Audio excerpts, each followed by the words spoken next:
Por último, en la cuarta parte de propiedades coligativas de las soluciones, veremos qué es la presión osmótica. Una membrana semipermeable es la que permite el paso de algunas moléculas a través de su red de poros diminutos, pero no de otras. Es común que moléculas pequeñas de disolventes, como el agua, sí puedan pasar, no así moléculas o iones de soluto más grandes. Cuando dos soluciones de diferente concentración de partículas están separadas por una membrana semipermeable, se observa un proceso espontáneo de pasaje del solvente de la solución más diluida a la más concentrada, que se denomina ósmosis. Las moléculas de solvente pasan en ambas direcciones, pero lo hacen a diferentes velocidades hasta que se igualan las concentraciones, momento en el que se establece un equilibrio dinámico donde no se observa un flujo neto de solvente en ninguna de las direcciones.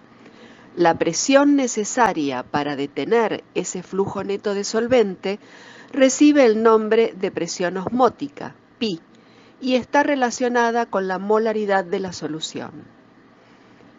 Pi es igual a M mayúscula por I por R por T, siendo M mayúscula la molaridad de la solución, I el factor I de Van Hoff, R la constante de los gases ideales expresada en litro-atmósfera sobre Kelvin-mol y T la temperatura expresada en Kelvin.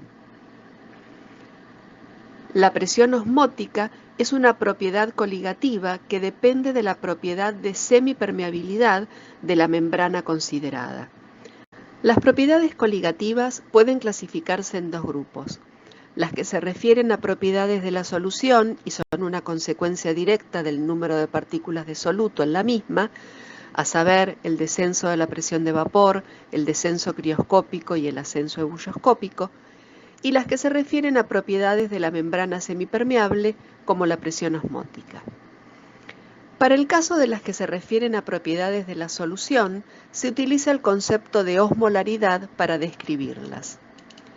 Dos soluciones son isoosmóticas cuando tienen el mismo número de partículas en la solución, incluido obviamente el factor I de Van Hoff.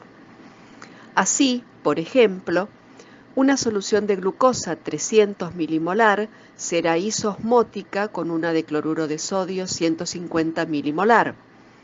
Una solución de cloruro de potasio 100 milimolar será hipoosmótica respecto de la de cloruro de sodio 150 milimolar y una solución de glucosa 400 milimolar será hiperosmótica respecto de la solución de cloruro de sodio 150 milimolar.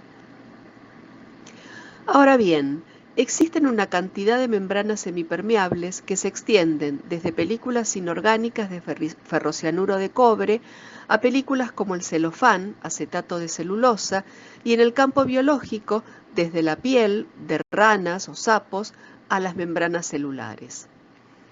La selectividad relativa de estas membranas para dejar paso solo a moléculas pequeñas de solvente y no al soluto depende de las membranas y del soluto.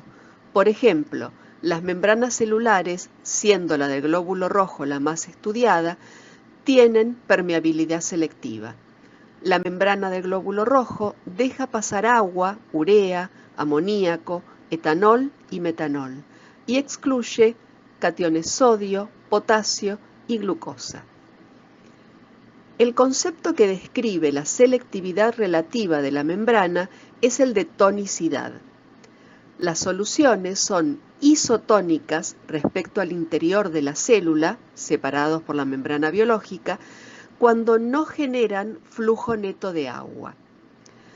Considerando la membrana plasmática del glóbulo rojo, las soluciones isotónicas no generan flujo neto de agua hacia el interior de la célula.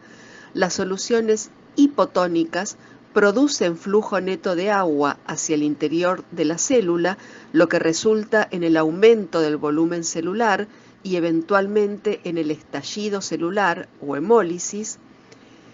Y las soluciones hipertónicas producen un flujo neto de agua desde la célula hacia la solución, lo que resulta en la disminución del volumen celular o crenado.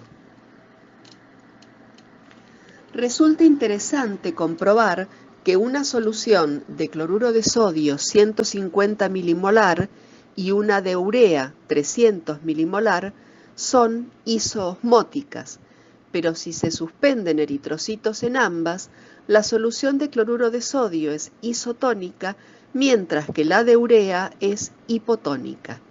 Asimismo, una solución 300 milimolar de etanol es isoosmótica con respecto a una solución 300 milimolar de glucosa, pero la solución de etanol es hipotónica respecto al glóbulo rojo.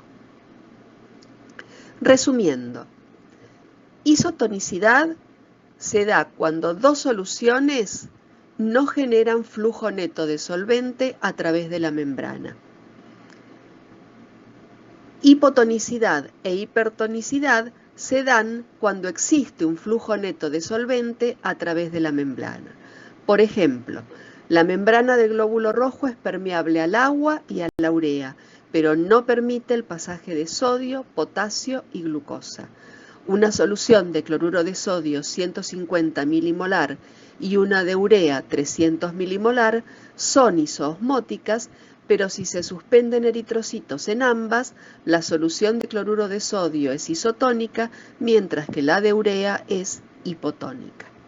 Les presentamos acá un resumen de las fórmulas matemáticas a utilizar para resolver los ejercicios. Recuerden que el factor I de Van Hoff afecta solamente al soluto y que siempre que dispongan de un factor I experimental es el que deben utilizar para seguir resolviendo el ejercicio. Cuando no se dispone de un factor I experimental, ahí tendrán que utilizar el I teórico para el compuesto dado.